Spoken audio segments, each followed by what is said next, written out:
Great. So we're having a beautiful day here in Trinidad and Tobago in the Caribbean. It's just so awesome. A little bit overcast, but beautiful nonetheless. This is Corinne Lafont, your favorite radio host on Between the Lines radio show.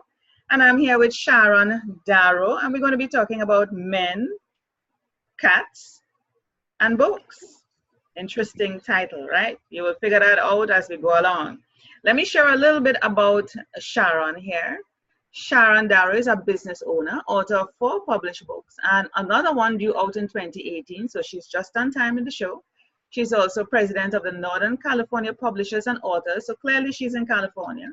In addition to running her company, Travel ID Cards, writing and speaking, Sharon is a nationally known and respected expert in animal rescue, hence cats, specializing in kittens that have to be bottle fed. She has lived most of her life in Sacramento, California, where she still resides with her husband, Stan, their Great Dane, Ellen, and their cats. Welcome, Sharon, to Between the Lines. I'm delighted to be here, Corinne. Thank you for the invitation. No problem, no problem. So, Sharon, let's get right into it. Men, cats, and books, eh? So, I saw on your website, like I was saying to you earlier, that, I looked at your bio, but something attracted me on your website, that you have a 51-year marriage, which is clearly an achievement in this day and age.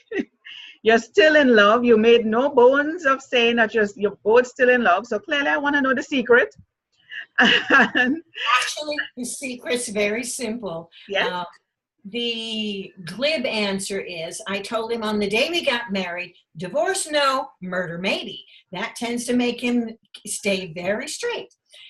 But when we get past, but the truth of it is, marriage is hard work.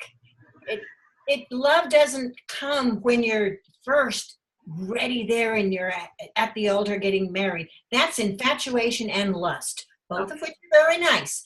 But it's the time spent. He's my best friend. Yes. He's my rock supporter. I respect him. I admire him. We laugh a lot. To have a marriage that lasts 5 decades, Whoa. we have to care about each other. And there's times I don't even like him very much. I mean, well, hence the murder, Sharon. Well, I haven't quite gotten there yet. So. And if I did, it would be slow and painful. I wouldn't mess around here. But even when I don't like him, we have so much shared over the years that I never stop loving him. And you just work it through. That's all. Does it get you to the point you're so annoyed that you want to murder, but murder sounds too good? And it's like... When he annoys the heck out of me, I just get out of the room, and I realize I'm probably not the easiest person to live with either. We just work it through, and we have a few rules. Yeah. One of them is we never fight in the bedroom. Yeah. And we don't go to bed mad. Yeah. And we always sleep together. We still, after all these years, we may not look the same, but he still chases me. We just walk. What are you saying? Hey, Sharon, you got it going on, girl. You got it going on. We curl up like spoons at night, even though we're old, because we comfort each other. We're really, for us, it's kind of funny. We'll go shopping in Costco and we'll laugh and say, this is our date for the month. We walk around for an hour, but there's no interruptions. We're not taking phone calls or something. We're just focused on each other and laughing. Wow. So we have a good time. He's a good man. I wouldn't trade. That's good. And leading up to the 51 years, have you ever found, this tends to happen, but I don't know if it happened with you, that his eyes stray and you're wondering, is he looking at someone else? Actually, no. My husband never misses looking at a pretty woman. Guaranteed. He said he'll be looking until he's buried. But I never worry about him straying. And one of the reasons I know he doesn't is when I meet people that he's worked with, the first thing they tell me is that, oh, he has talked about you so much. He tells us you're his soulmate, you're his best friend. When a man is talking about his wife that way to other people. Yeah. They share it first thing. He's not playing around. Yeah, that's nice. I like that little secret. I like that. That's nice. So I guess for me, it's sticking in my mind now, Sharon, that the man that comes into my life, I need to say divorce, no, murder, maybe. There you go. And once you set that straight, you're good to go. That's it. That's it. If he's not afraid of that, then come on, bring it on. Bring it. I love that. Oh my God. What's your passion with the cats and the bottle fed ones, the kittens in particular? When did that start? In 1988, my sister found a tiny little cat at Folsom Lake, which is a big recreation area near us. And she was bottle feeding him. And then her son had to go to the hospital in San Francisco. He had a pacemaker put in when he was born. So he had serious issues. And she knew she would be gone for weeks and gave me that baby. I didn't know what I was doing, but I bottle fed that. And within a month, I had 2 more litters, a litter of 4 and a litter of 5. Then the vet helped me. Other groups found out what I was doing. And today I have bottle fed 514 kittens. Oh my God. I haven't done it for a few years because the sleep deprivation is cumulative. And when you have a newborn, you have to get up and feed it every 2 hours round the clock. Yeah, I guess that's just like a human baby. Exactly. You work according to their schedule. It's not about your schedule.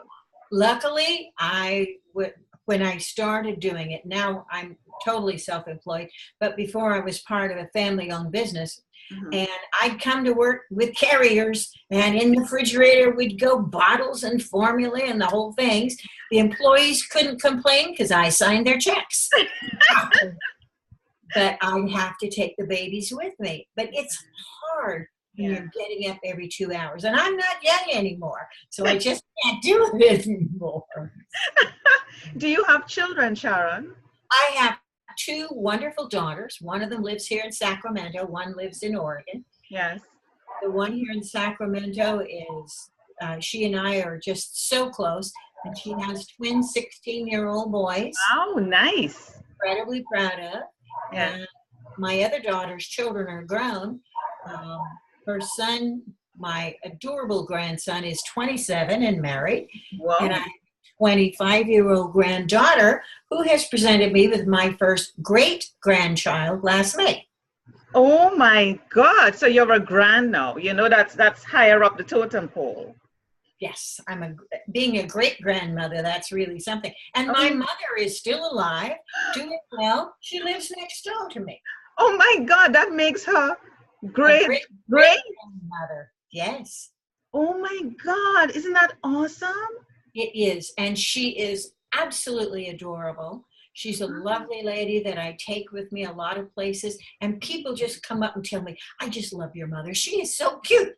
And it's good for her. And we both, I look at her and they'll say, oh my goodness, that's your mom? That's good genetics. Yes. Because I know I look pretty good for an old lady of 70 and she's 89, but that's good genetics. Wow. That's awesome. That's awesome. So the kittens, what do they do for you? I mean, it sort of happened for you as, by, I wouldn't want to say accident, but clearly there was a purpose behind you having those kittens. Yes. And caring for them. But what do they do for you as a human being? What does it bring to your life? I think what it brought to and you're right, because everyone who does rescue of any kind is told by people, oh, you're so wonderful, you take care of it. We wouldn't do it if we didn't get something out of it. Yes. And what I get out of it is the great joy in nurturing these tiny little creatures, getting them healthy, and teaching other people how to respect living things, and then being very careful where they're adopted out. When I stopped, that's why I wrote the first book on how to take care of them, because most people don't know how different cats are from dogs. And they get overwhelmed with kittens in the summer Okay. and just don't know how to care for them. And Oh. it's wonderful. They're so much fun. They're so sweet. It's a huge amount of work. But is anything more fun than watching kittens that have reached that playing age running around your house, especially playing with the giant dogs, the Great Danes? It's adorable to watch them together. But there was a time dogs and cats could not coexist. I am noticing over the last how much years that animals seem to be getting along. I mean, just last night I watched a video somebody sent me on WhatsApp on my phone, and they were sharing an elephant with a dog. Mm-hmm. And this dog was sick. I think something spinal happened to it, so it couldn't walk. But the elephant just did vigil for how many nights and weeks, standing there. And then when they realized what was happening, they started to bring the dog closer to the elephant, and they have a connection. Now they are inseparable. They walk together, they play together. The elephant uses its legs, and you know the size of an elephant's leg, to rub the dog's stomach. You know, they're just inseparable. And the question was, if animals can do it, why can't we? Oh, you are so right. There's no reason not. And with dogs and cats, you do have to be a little careful because some dog breeds have a higher prey drive. And if something is running and bouncing, instinct would cause it to chase it. The Great Danes, they're huge, but they're so mellow and so calm. And they're just wonderful. I've always had them with the kittens. And my cats, when they were ready to be adopted, were wonderful for families with dogs because they had grown up playing with them. With dogs, yes. Yeah. Now, the downside of that is I always insisted when I was doing this that my kittens went into homes where they would never be outside. Because if they're not afraid of dogs and they've been raised by a human, they've never been hurt or been afraid, it would be horrible to have them a place. Traumatized. They wouldn't know to be afraid. They would. Yeah, they'll be traumatized. Should a dog rush them that doesn't know them, they'll be traumatized. Oh my God. Dog could kill them. Yeah. But they are wonderful together. And that's why right now I have 1 Great Dane and 6 cats. From the 500. No, you're down to 6 cats. Well, the most I ever had at once was 2 Great Danes, both of them rescued. I had 8 cats of my own. And the reason I had them is because when you do the kind of rescue I did, oftentimes you'd find one that could not be adopted out because it had health issues. Okay. So your choice is keep it or put it down. I couldn't kill something I raised from a baby. And put it down is not a choice. No.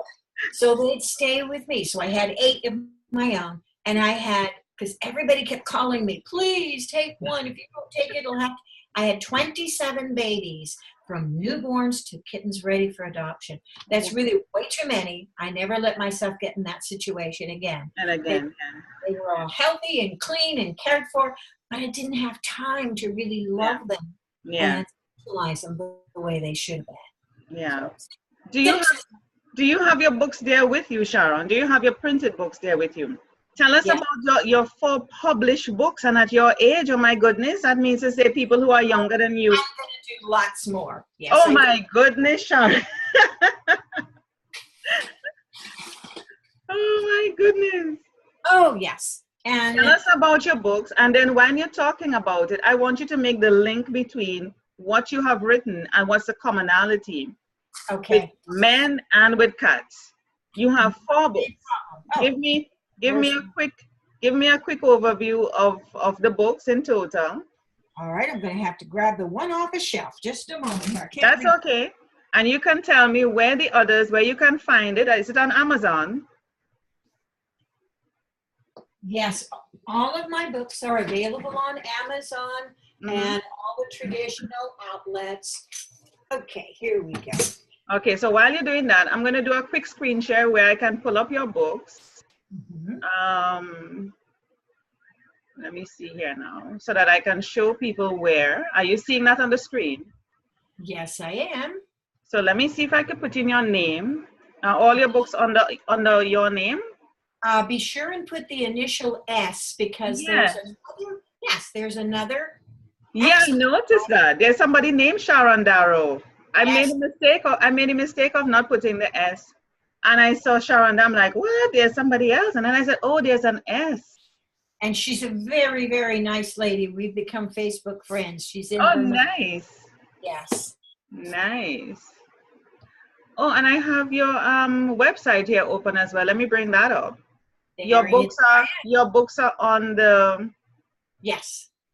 here. So let me bring that up quickly. So you did one with Tom Flynn. Yes. And let's see here now. Faces of Rescue. Oh, this is the one about the cats. Cats, kittens, and Great Danes. Yes, from hindsight to insight. That's my memoir. Yes. And you have, bottle cats. Yes. Yes, a complete care guide. Great. Nice. Yes. And you can get them on Amazon. So what I would suggest to persons who will be watching the show is to go to sharonsdarrow.com here.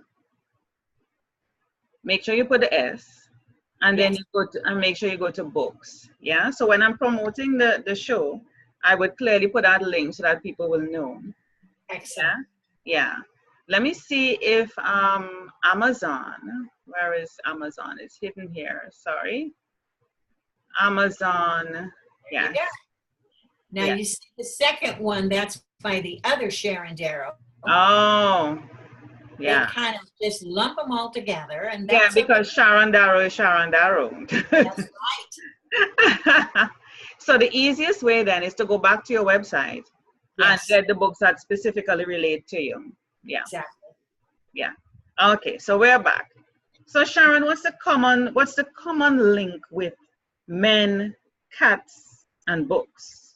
I think it's the philosophy that I live by, Corinne. Many years ago, I don't remember the speaker, but they said something that stuck with me. They said, when you're gone, when you pass, what do you want people to say about you? And I really took that internally. And I said, I want people to say when I'm gone that I made a difference.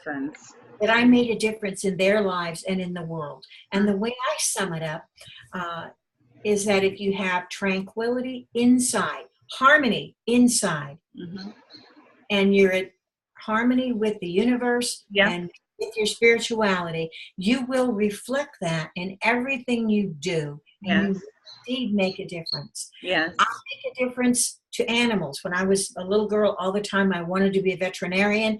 And then as I was headed off to college, I met my husband. Oh my God, Stan spoiled it.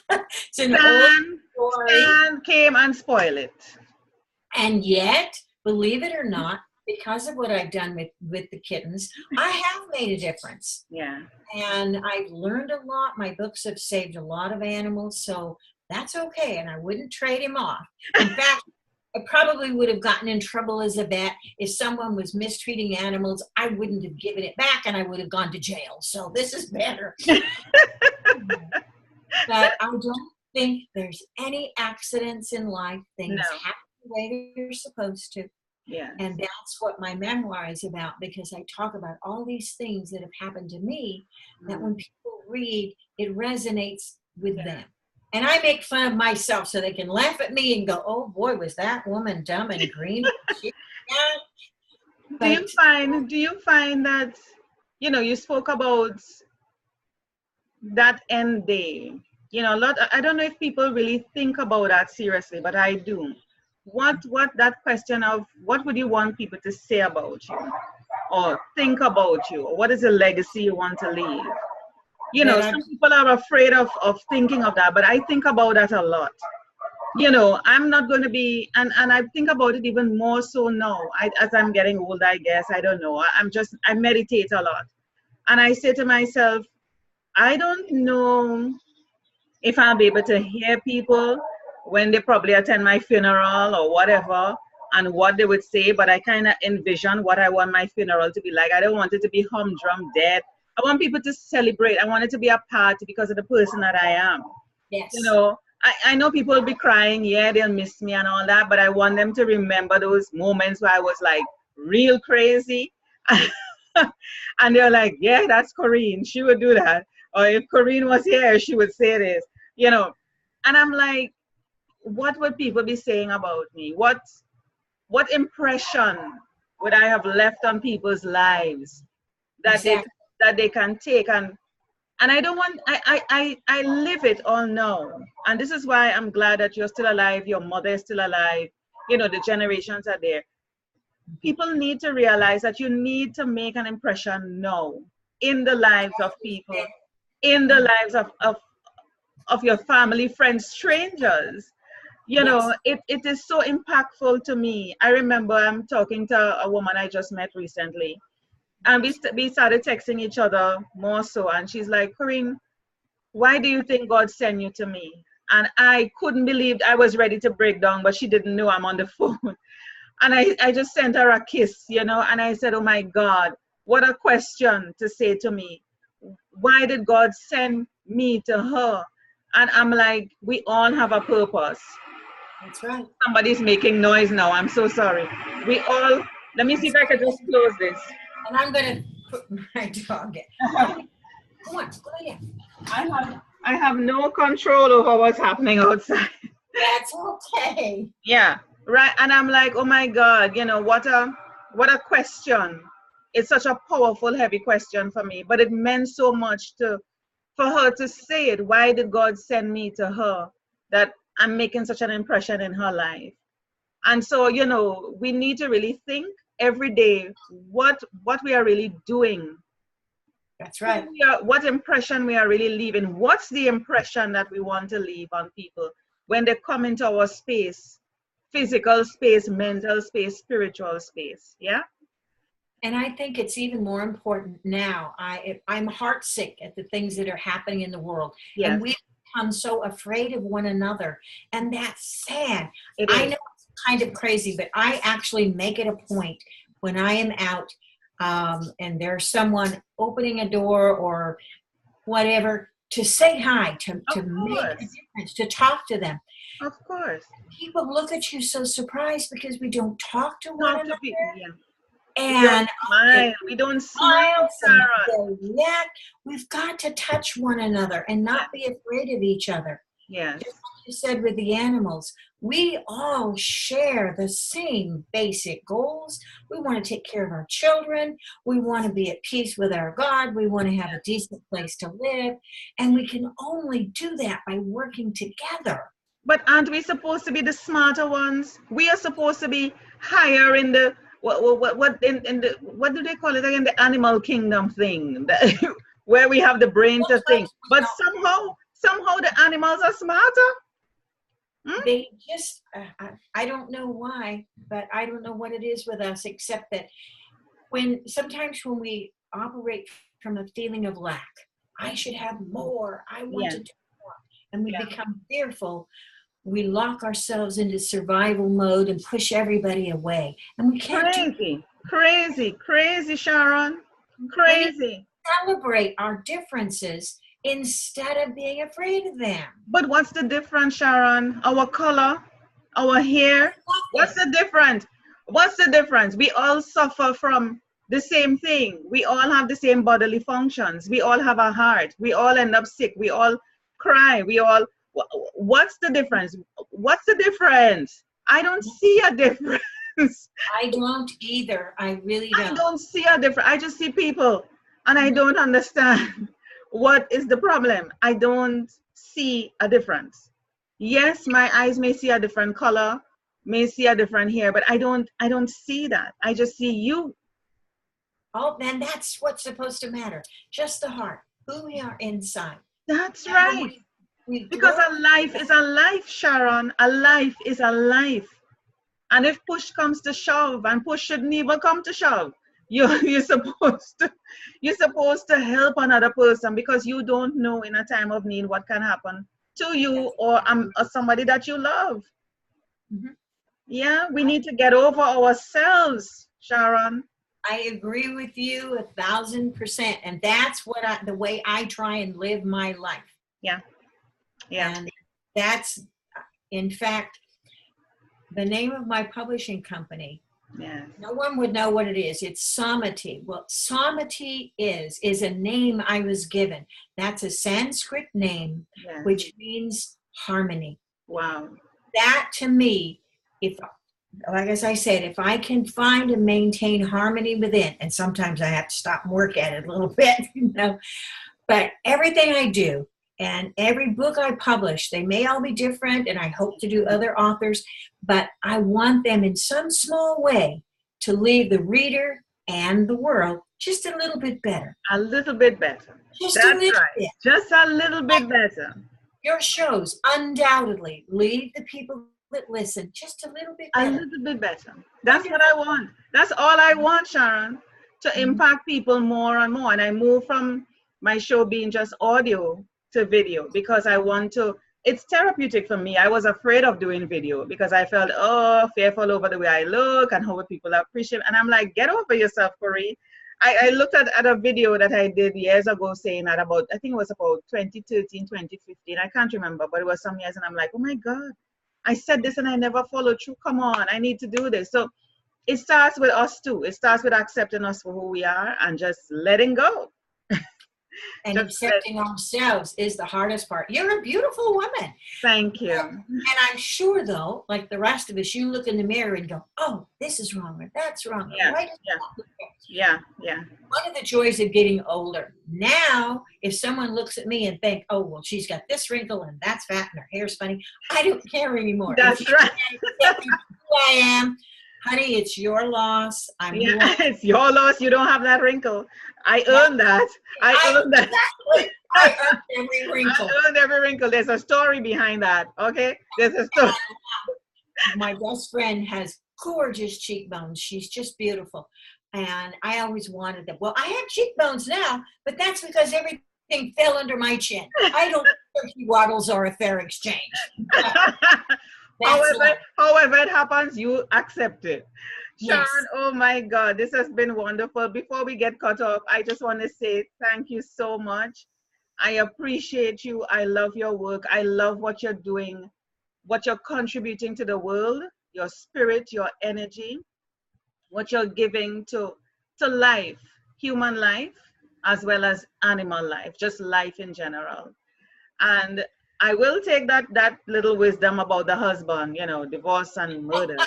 Definitely, I'm leaving with that tip.